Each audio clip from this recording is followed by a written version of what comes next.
హిందూపురం పట్టణానికి చెందిన సోనాక్షి చిన్న వయసులోనే అందనంత ఎత్తుకు ఎదిగింది.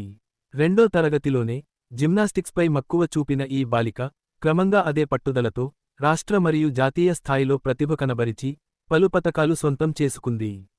ఇటీవల తమిళనాడులోని సేలంలో జరిగిన అండర్-14 బాలికల విభాగంలో జాతీయ స్థాయి పురస్కారాన్ని దక్కించుకుంది.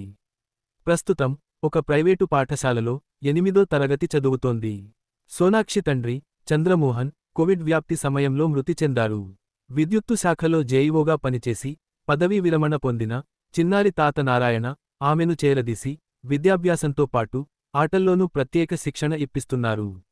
యోగాలోనూ ప్రావీణ్యం.